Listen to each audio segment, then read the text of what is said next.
Helen sat on the porch swing, the chains groaning a familiar, rusty complaint. In her hand, she held a single, perfect tomato, warmed by the late afternoon sun. Frank was inside, whistling off-key as he fixed a squeaky cabinet door, a sound she had lived with for 52 years. From the finished basement apartment below, she could hear the faint murmur of the television, where Sarah, their tenant, was unwinding after a long nursing shift. A single letter arrived in the mail that day, a simple card from their granddaughter, Emily, with a drawing of a lopsided cat. It was a picture of a life rebuilt, board by board, dollar by dollar, from the ashes of a trust so completely shattered it had almost taken them with it. Her son, their only child, had tried to erase them, to liquidate their past and their future for a fantasy. He had taken everything he could find, every dollar they had saved, every bit of security they had painstakingly built. But he had forgotten about the attic. He had forgotten about the ghosts and memories stored up there. And in a dusty old biscuit tin, he had forgotten about a promise made by a father to his daughter a lifetime ago. He had forgotten about the bonds. That was his mistake, and it was their salvation. But to understand the peace of this moment, the weight of the tomato in her hand, the simple joy of a whistling husband and a paid-in full mortgage, you have to go back to the beginning of the end. It began with a fall. A simple misstep on the back porch stairs, a patch of unseen ice from an overnight freeze. Helen's ankle had snapped with a sound like a dry twig breaking, a sickening crack that echoed in the cold morning air. Frank had been there in an instant, his face a mask of panicked concern, his large, calloused hands surprisingly gentle as he cradled her head. The hospital had been a blur of bright lights, hushed voices, and the sterile smell of antiseptic. The diagnosis was a clean break, but a bad one. It would require surgery, pins, and a long, frustrating recovery. For a woman of 76 who prided herself on her independence, it was a sentence of confinement. Their son, Robert, had arrived the next day. He drove a car that was too new, wore a suit that was too sharp, and carried with him an air of harried importance. He had swept into the hospital room, all performative concern and efficient action. He kissed his mother's forehead, clapped his father on the back, and immediately began talking about logistics. Power of attorney, he had said. It was just a formality, a way for him to manage their bills and finances while Helen was off her feet. It would make things easier for them. They wouldn't have to worry about a thing. Helen, foggy from the pain medication, had felt a flicker of unease. Frank, who trusted his son implicitly, had seen only a dutiful child stepping up to help. They had signed the papers right there in the hospital room, using a nurse's clipboard as a makeshift desk. Robert had smiled, a quick, tight smile that didn't quite reach his eyes. "Don't you worry about a thing," he had repeated. "I'll handle everything." And he did. The first few weeks were a testament to his supposed efficiency. Bills were paid. Groceries appeared. He called every other day with updates. Helen, confined to a rented hospital bed in their living room, had felt a grudging gratitude. Frank, relieved of the burden, focused entirely on her care, fetching her tea, adjusting her pillows, and reading to her from worn paperbacks. The rhythm of their quiet life had been disrupted, but it seemed manageable, a temporary hardship they would endure together with their son's help. But then the calls became less frequent. Robert was busy, he explained. A big deal was in the works, a once-in-a-lifetime opportunity. He was vague on the details, cloaking them in the kind of business jargon that made Frank's eyes glaze over. An investment, he called it. A sure thing. He assured them their money was working for them, growing in ways they couldn't imagine. Helen, with her bookkeeper's mind, had asked for specifics. He had laughed it off. "Mom, don't you worry your pretty head. This is complex stuff. Just know I'm looking out for you." The unease returned, stronger this time. It was a cold knot in the pit of her stomach that had nothing to do with her healing ankle. She knew their finances. They had a healthy savings account, a modest portfolio of stocks, and the house, which Frank had built with his own two hands and was entirely paid off. It wasn't a fortune, but it was theirs. It was the product of a lifetime of Frank's sweat and her meticulous budgeting. It was supposed to be their security, their buffer against the uncertainties of old age. The first letter arrived on a Tuesday. It was from their bank, a thick, formal envelope that felt heavy with bad news. Frank had opened it, his brow furrowed in confusion. It was a notice of delinquency on their mortgage. But they didn't have a mortgage. Frank had made the final payment over a decade ago, an occasion they had celebrated with a simple dinner and a shared bottle of cheap champagne. Frank had called the bank, his voice calm at first, then rising with frustration. He was passed from one department to another, a faceless voice in a corporate machine. Finally, a loan officer had explained it to him in cold, impersonal terms. A home equity line of credit had been opened against their property 2 months prior. It had been maxed out. The payments were overdue. Helen had listened from the living room, the cold knot in her stomach tightening into a vice of ice. She knew who had power of attorney. She knew who had access to their accounts, their signatures, their entire financial lives. But her mind refused to make the final, terrible connection. It couldn't be. Not Robert. Frank had hung up the phone, his face pale, his hands trembling slightly. "There's been a mistake," he had said, though his eyes told her he didn't believe it. He had tried to call Robert. The phone went straight to voicemail. He tried again. Voicemail. He left a message, then another, each one more urgent than the last. Robert did not call back. The next letter was from an investment firm that managed their modest portfolio. It was a statement showing a balance of 0. The entire account had been liquidated. The next was a notice from the bank. Their savings account, the one that held the accumulated prudence of 50 years, was overdrawn. A cascade of canceled checks and overdraft fees painted a picture of frantic, systematic withdrawal. Each piece of mail was a hammer blow, shattering the foundation of their world. The life they had built, the security they had cherished, was gone.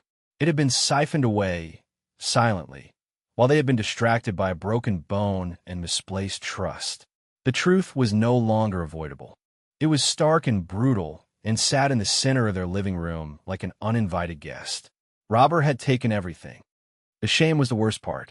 It was a physical weight pressing down on Helen's chest, making it hard to breathe. They had been fools. They had been so easily deceived by their own son. How could they tell anyone? How could they admit to their friends, their neighbors, that the boy they had raised, the child they had loved and sacrificed for, had plundered their lives and left them destitute? They fell into a daze of disbelief. They moved through their house like ghosts, the familiar objects now seeming alien, part of a life that no longer belonged to them. The foreclosure notices began to arrive, taped to their front door in bright, humiliating colors. Each one was a public declaration of their failure. Frank would rip them down before the neighbors could see, his face a grim mask of fury and humiliation. He stopped whistling. The silence he left behind was heavier than any noise. They were living on fumes. Social Security covered the basics, but there was nothing left for the mountain of debt that Robert had created in their name. They ate canned soup and day-old bread. The heat was kept so low that Helen had to wear a coat indoors. They sat in the evenings, not speaking, the television off, the silence broken only by the ticking of the grandfather clock in the hall. Each tick a countdown to the day they would be forced to leave their home. Section the low point came on a rainy Thursday in November. They received the final notice. An eviction date was set. They had 30 days to vacate the premises. 30 days to dismantle a lifetime.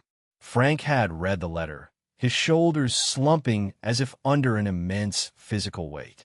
He had walked out to his workshop in the garage, the one place that had always been his sanctuary, and Helen had heard a single, terrible sound, a crash of splintering wood, followed by a choked, guttural sob. It was the only time in their 52 years of marriage she had ever heard him cry. She had found him standing amidst the wreckage of a half-finished rocking chair he had been making for a neighbor's grandchild.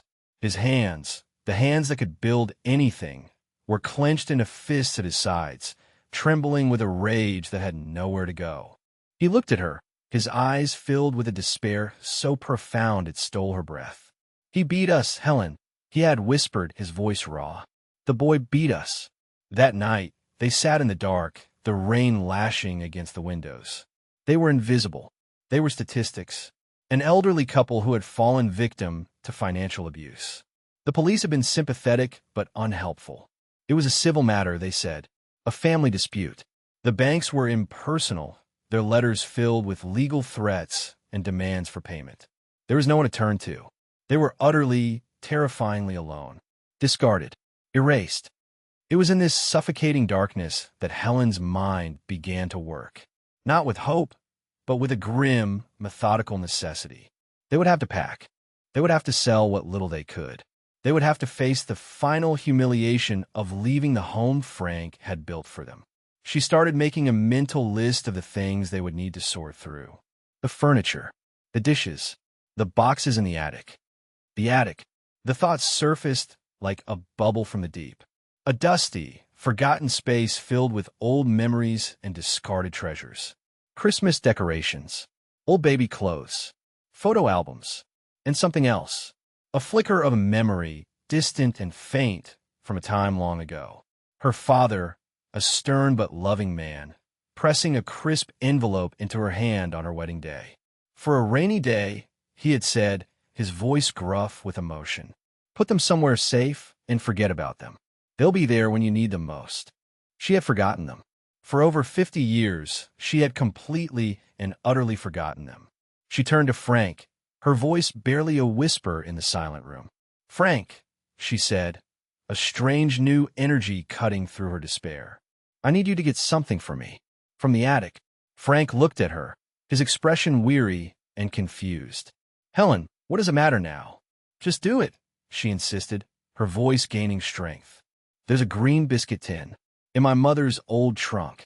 He stared at her for a long moment, then slowly he rose to his feet. He moved like an old man, his steps heavy with defeat. He pulled down the attic stairs, the mechanism groaning in protest. He disappeared into the darkness above, his footsteps creaking on the old floorboards. Helen waited, her heart pounding a frantic, unsteady rhythm against her ribs. It was a foolish hope, a desperate grasp at a half-remembered ghost. It was probably nothing. He returned a few minutes later, covered in a fine layer of dust, holding a faded green tin decorated with a picture of Scottish shortbread. He placed it on the coffee table between them. The metal was cool to the touch. For a moment, neither of them moved. It felt like opening a tomb. With trembling fingers, Helen lifted the lid. Inside, nestled amongst yellowed newspaper clippings and a few dried flowers, was a thick manila envelope. Her name was written on the front in her father's familiar, elegant script. She pulled out the contents. They were stiff and formal, printed in an ornate, old-fashioned font. U.S. Savings Bonds, Series E, a dozen of them, each for a small, almost laughable amount. They were dated the year of her marriage. Frank leaned forward, peering at the documents. "What are they?" "A rainy day," Helen whispered, the words catching in her throat. They looked worthless. They were just pieces of old paper, relics from a bygone era. Robert, in his sweep of their digital lives, their bank accounts and stock portfolios, would never have even known to look for something like this. He had never been interested in the past. Only in the future he could buy with their money. He had never spent a moment in the dusty attic of their lives. The discovery did not bring joy. It brought a fragile, terrifying sliver of something that felt like a chance. It was a lifeline, thin as a spider's thread, thrown into the abyss. Helen, the bookkeeper, the woman who had spent her life tracking pennies and balancing ledgers, felt a dormant part of her brain click back into life. She looked at the bonds, at the dates, at the interest rates printed in tiny type.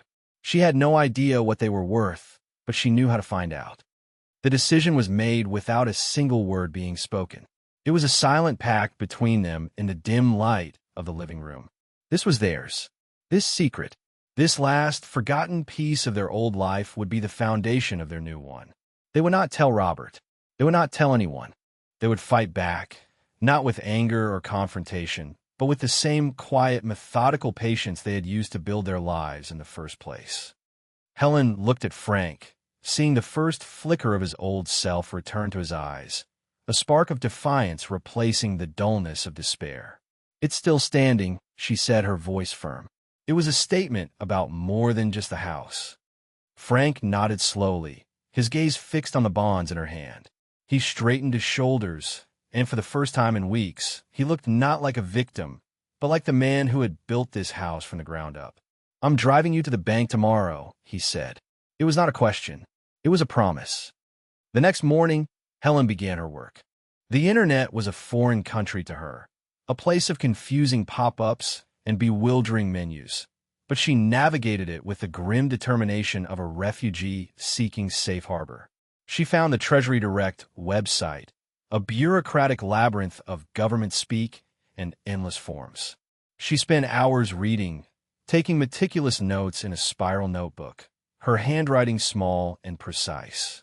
The bonds had matured decades ago, but they were still accruing interest. Calculating their exact value was a complex process, but the rough numbers she was seeing on the government's online calculator made her breath catch. It wasn't a lottery win. It wasn't a fortune, but it was enough. It was more than enough. Frank, meanwhile, began his own reclamation project. He went out to his workshop, the scene of his breakdown, and began to clean. He swept up the splintered pieces of the broken rocking chair. He organized his tools, wiping each one down, arranging them on the pegboard with a craftsman's precision. Then he started on the house. He fixed the squeaky hinge on the kitchen cabinet. He replaced a cracked pane of glass in the back door. He patched a small hole in the drywall in the hallway. They were small, almost insignificant acts, but each one was a declaration of ownership. He was taking their home back, one nail, one screw at a time. The sound of his hammer, once a familiar backdrop to their life, now sounded like a battle cry. They drove not to their big, impersonal bank, the one that was foreclosing on them, but to a small local credit union in the next town over. It was a single-story brick building with a friendly, hand-painted sign. Inside, there was no long queue, no glass partition separating them from the tellers. A woman with a warm smile and a name tag that read Maria asked if she could help them. Helen, feeling a surge of uncharacteristic nervousness, explained their situation in a low voice, leaving out the part about their son. She simply said they had found some old bonds and needed help understanding how to redeem them. She laid the stiff, yellowed papers on Maria's desk. Maria picked one up, her expression a mixture of curiosity and respect. She ran her finger over the engraved portrait. "Wow," she said softly. "You don't see these paper ones very often anymore. My grandfather had some just like these. She didn't treat them like a nuisance or a problem. She treated them like a piece of history, a story worth hearing." She looked up at Helen and Frank, her gaze direct and empathetic. She saw not just two elderly customers with a confusing financial instrument, but two people who were clearly in distress. She spent the next hour with them. She confirmed Helen's calculations, her own surprise growing as she tallied the final number. The accumulated interest over 50-plus years had transformed the small initial amounts into a substantial sum. She explained the process for converting the paper bonds into an electronic account, a frustratingly complex procedure that required forms to be mailed, certified, and processed by the Treasury. It would take weeks, maybe even a month. "It's a slow process," Maria warned them. "The government doesn't move fast." "We have 30 days, Frank said, the words stark and flat. Maria's expression softened with understanding. She didn't ask why. She simply nodded and became their advocate. She made phone calls. She helped them fill out the forms, ensuring every box was checked, every signature in the right place. She certified the documents herself, stamping them with a satisfying thud. She became their first ally, a stranger who showed them more kindness and respect than their own child had. She was not offering charity. She was offering competence, a professional solidarity that validated their own quiet dignity. When they left the credit union that afternoon, they had a new bank account with a temporary balance of zero, a folder full of paperwork, and a renewed sense of purpose. The waiting was the hardest part. The foreclosure clock was ticking, and every day that passed without word from the Treasury was a day closer to losing everything. The bright-colored notices continued to appear on their door. Frank continued to tear them down. He started a more ambitious project, a long-deferred plan to refinish the basement. It had always been a damp, concrete space for storage. He envisioned a small, self-contained apartment, a rental unit, a source of income, an extra layer of security for whatever future they had left. He worked with a feverish intensity. He tore out old, damp drywall. He treated the concrete for moisture. He framed new walls, his movements economical and precise. The sounds of sawing and hammering filled the house, a constant, reassuring rhythm of progress. Helen, her ankles slowly healing, would bring him coffee and watch him work. He was building their way out of the hole they were in. He was constructing their defiance. During this time, Robert called. His voice was breezy, casual, as if nothing had happened. He was in the final stages of his big deal, he said. It was going to be huge. He was calling, he explained, because he needed a little more capital to get it over the line. A small bridge loan, he called it. He had already spoken to their financial advisor, he said, and there was plenty of equity they could tap. He had no idea the accounts were empty, the equity line maxed out. He had been so focused on taking, he hadn't bothered to check the balances. Helen listened. The phone pressed hard against her ear. The receiver felt cold as ice. The man on the other end was a stranger to her, his voice a disembodied echo of the boy she had raised. The casual greed, the breathtaking entitlement, it was all laid bare. The last vestiges of a mother's love withered and died in that moment, replaced by a cold, hard clarity. "No," she said. There was a pause on the other end of the line. "What do you mean, no?" "Mom, it's a sure thing. We'll double our money in 6 months." "The answer is no, Robert," she repeated, her voice level and devoid of emotion. She could hear his frustration crackling down the line. "I don't have time to argue about this. Just sign the papers when they arrive." He hung up before she could respond. The call was a turning point. It solidified her resolve.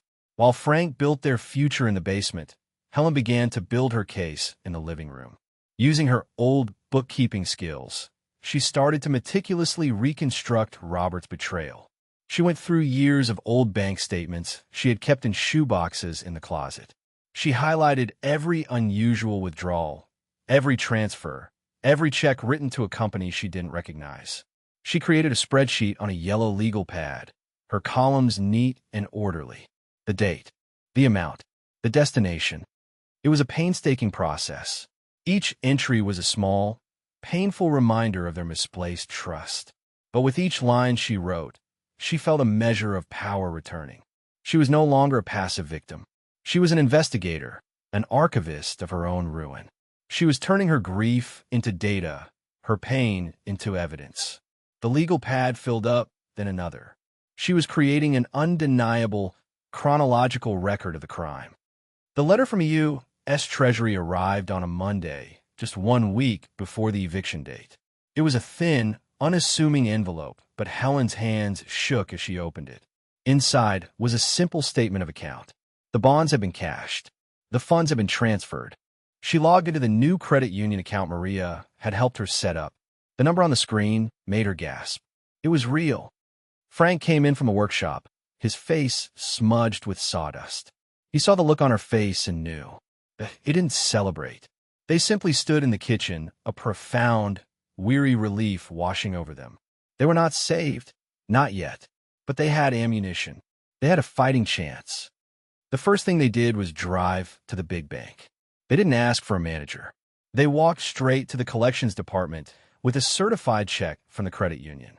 It was enough to cover all the arrears on the fraudulent line of credit and bring the account current. The collections officer, a man with a perpetually bored expression, took the check without comment, his fingers tapping on his keyboard. He stamped their receipt and handed it to them. The immediate threat of foreclosure was gone. Walking out of that bank was like walking out of a prison. The air seemed fresher, the sun brighter. They had bought themselves time. They had pushed back against the faceless system that was ready to discard them. It was a small victory, but it was theirs. That evening, they ate at the kitchen table, a proper meal of roasted chicken and potatoes. Frank opened a bottle of wine. It felt like the first time they had truly breathed in months. The house was quiet. The notices were gone from the door. The work in the basement continued, but with a different energy now. It was no longer a desperate act of defiance, but a hopeful act of construction. The snowball had started to roll. Their small act of resilience began to gather its own momentum. With the immediate financial pressure relieved, they could think more clearly about the future. The idea of the basement apartment became more concrete. It was no longer just a way to make ends meet. It was a way to build a new kind of security, one that wasn't dependent on a fluctuating stock market or the whims of a feckless sun. Frank drew up a detailed plan, his architectural drafting skills, dormant for years, returning with practiced ease. He showed the plans to Helen. A small kitchen, a bathroom, a bedroom with a large window looking out onto the garden. It was smart, efficient, and comfortable. It was a home within a home. Their project did not go unnoticed. Their next-door neighbor, Mr. Henderson, a retired plumber in his late 70s, had watched Frank's daily trips to the lumber yard with growing curiosity. He was a man of few words, but he saw the quiet determination in Frank's posture. One afternoon, he wandered over to the garage, where Frank was cutting drywall. "Put in a rumpus room?" Henderson asked, his eyes scanning the stacks of building materials. Frank hesitated. The shame was still there, a raw nerve just beneath the surface. But looking at Henderson's weathered, kindly face, he made a decision. He told him the truth. Not the whole story about Robert, but enough. He said they'd had some financial trouble and were building a rental unit to help make ends meet. Henderson listened, nodding slowly. He didn't offer pity or ask invasive questions. He simply looked at the framing Frank had erected. "Your joists are level," he said, the highest form of praise from one tradesman to another. "You'll need a hand with the plumbing. I've got some copper pipe left over from a job. It's yours if you want it." It was not charity. It was a professional courtesy, an act of solidarity from one old craftsman to another. Frank, who had never been good at accepting help, found himself speechless. He just nodded, a lump forming in his throat. "Thanks, Bill," he managed to say. That was the beginning. Henderson came over the next day with his toolbox and the promised pipe. His wife, Clara, brought over a casserole. Word spread through the quiet, invisible network of the neighborhood. People they had known for decades, people they had only ever exchanged pleasantries with, began to emerge as allies. A retired electrician offered to help with the wiring. The owner of the local hardware store, hearing the story from Henderson, gave Frank a deep discount on paint and fixtures. A new ecosystem began to form around them, one built on mutual respect and shared skills. It replaced the one that had been shattered by betrayal. This community didn't offer handouts. It offered a helping hand, a piece of advice, a shared cup of coffee. It was a quiet rebellion against the idea that they were old and useless. They were building something, and in doing so, they were rebuilding their connection to the world around them. Helen, meanwhile, continued her own construction project. The file on Robert grew thicker. She obtained copies of the forged documents for the line of credit.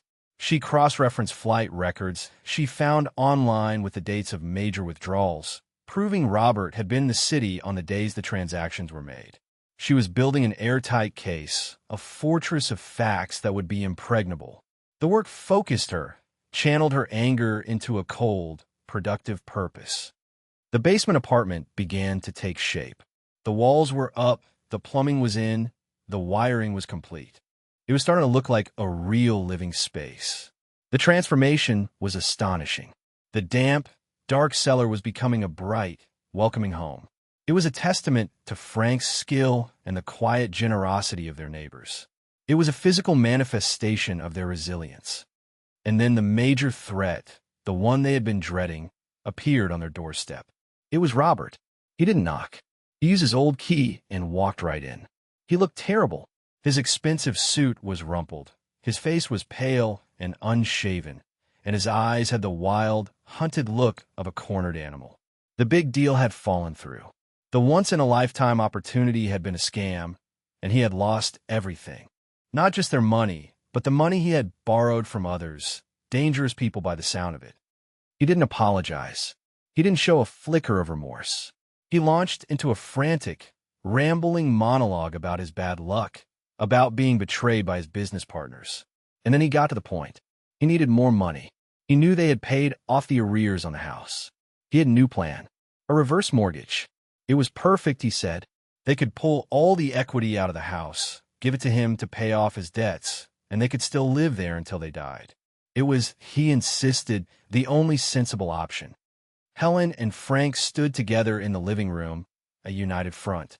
They listened to his desperate, selfish proposal in stunned silence. The sheer audacity of it, the complete lack of comprehension of the devastation he had caused, was breathtaking. He saw their home not as a sanctuary they had built, but as a final asset to be stripped. Frank found his voice first.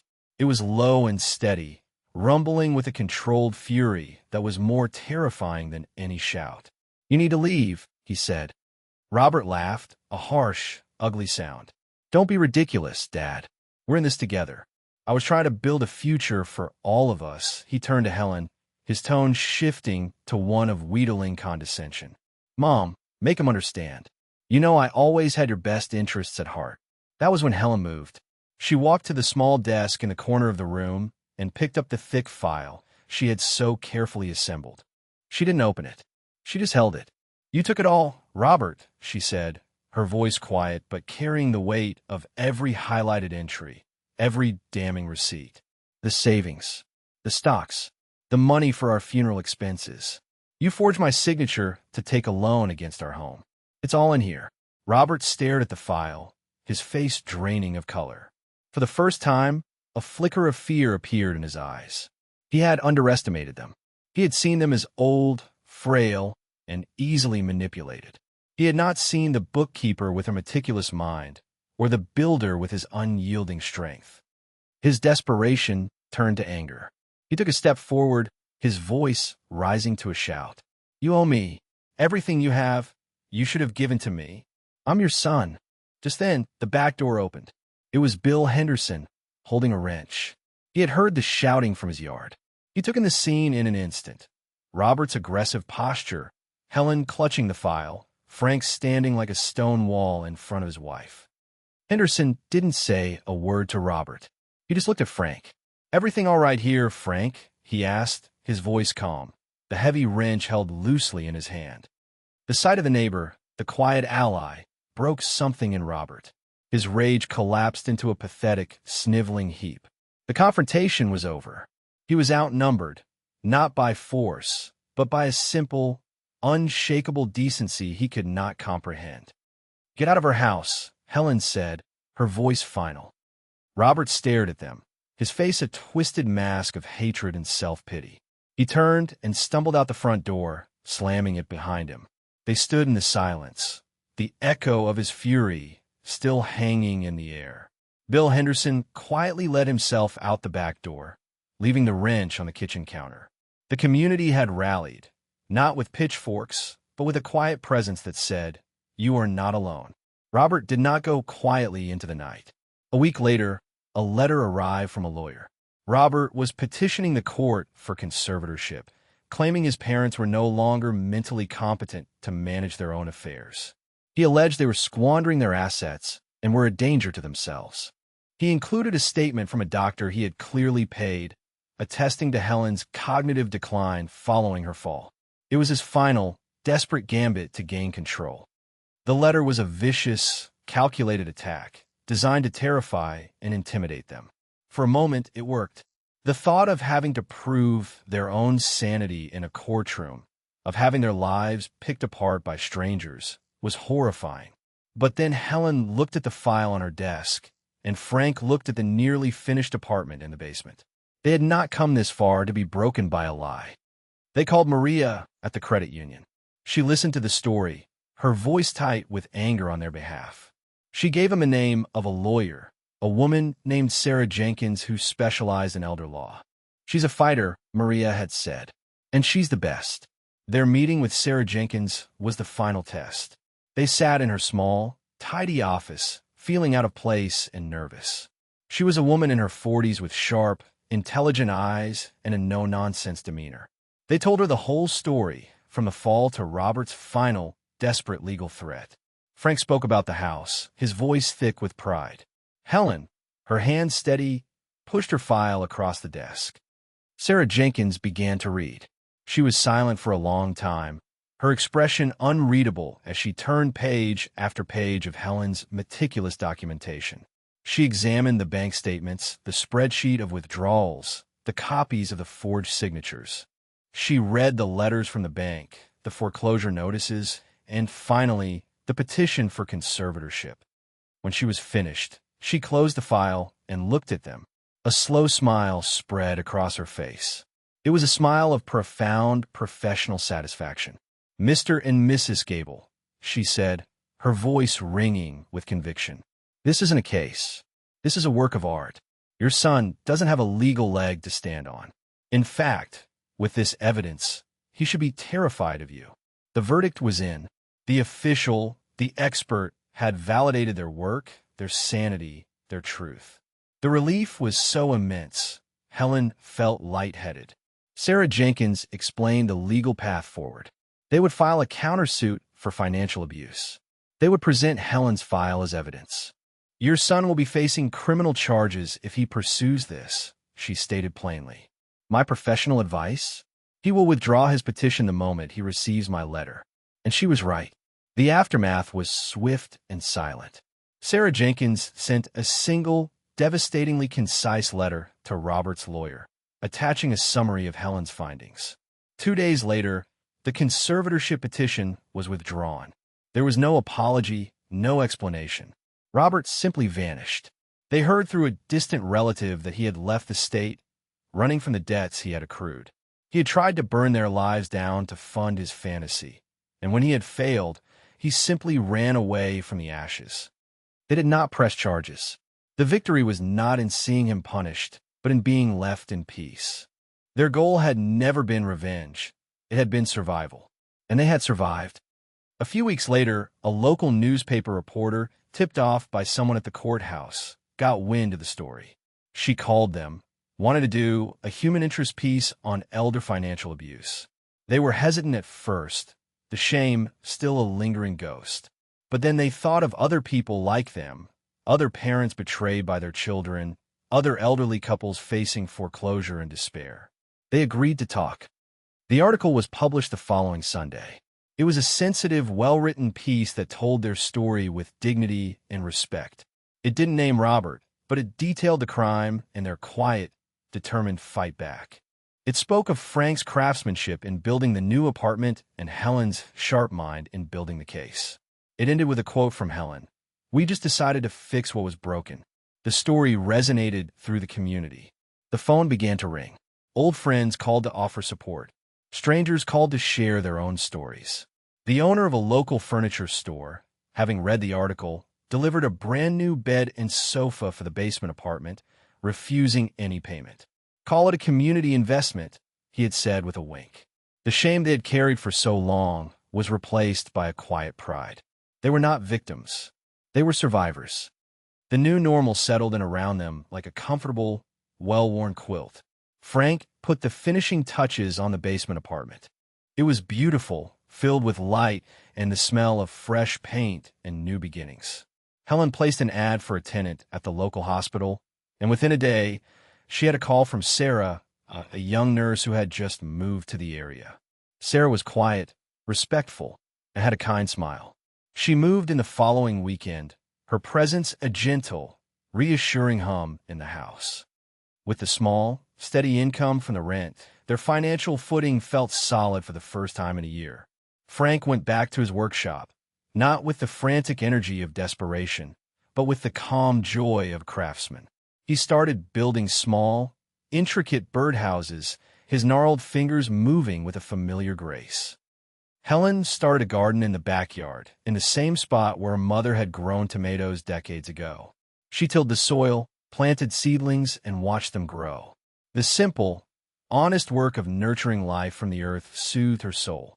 The garden thrived, producing a bounty of vegetables they shared with Sarah and the Hendersons. It was a symbol of their own renewal, of life pushing up through the hard, barren ground of their ordeal. One day a letter arrived. It was not from Robert, but from his ex-wife, a woman they had not spoken to in years. She had seen the article online. She was horrified, she wrote, but not surprised. She enclosed a recent school picture of their granddaughter, Emily. Emily was 15 now, with Helen's eyes and a shy smile. Her mother wrote that Emily missed them and wanted to see them. The letter opened a door they thought was sealed forever. It was a chance to rebuild a piece of their family, to mend the line that had been broken by Robert's betrayal. They talked about it for a long time. The hurt was deep, the scars were real. But Emily was not her father. She was an innocent, a connection to a future they still wanted to be a part of. Helen wrote back. Her letter was simple. "The door is always open for you, Emily," she wrote. Emily visited a few weeks later. She was nervous at first, a quiet, thoughtful girl who seemed to carry a weight of sadness for things she couldn't control. She brought them a small, lopsided clay pot she had made in art class. Frank filled it with soil and planted a pansy in it, placing it on the kitchen windowsill. Emily spent the afternoon helping Helen in the garden and watching Frank in his workshop. She asked him to teach her how to use a wood file, her brow furrowed in concentration as she smoothed the edge of a small piece of pine. When it was time for her to leave, she hugged them both tightly. "I'm sorry about my dad," she whispered to Helen. "That's not your burden to carry," Helen told her, her hand gently stroking her granddaughter's hair. "You just worry about being you." It was not a complete healing. The wound of Robert's betrayal would always be a part of their story, a ghost in the architecture of their lives. But it no longer defined them. They had closed the loop, not with forgiveness for the unrepentant, but with an open door for the innocent. They had chosen to nurture the part of the family that could still grow. Which brought them to this evening. Helen sat on the porch swing, the late sun casting long shadows across the lawn. The tomato in her hand was a perfect sphere of red, a small, tangible product of her labor, her patience. Frank came out and sat beside her, the swing groaning under their combined weight. He put his arm around her, his hand warm and familiar on her shoulder. They didn't need to speak. They had said everything that needed to be said over the course of 52 years. They watched as Sarah, their tenant, walked up the driveway, waving as she passed. They watched as the Hendersons turned on their porch light next door, a friendly beacon in the gathering dusk. Frank pointed up at their own porch light, a new fixture he had installed that morning. It cast a steady, welcoming glow. It was a small thing, a simple light, but it felt profound. They were still here, in their home, the one he had built, the one she had saved. The light was on, and they were home.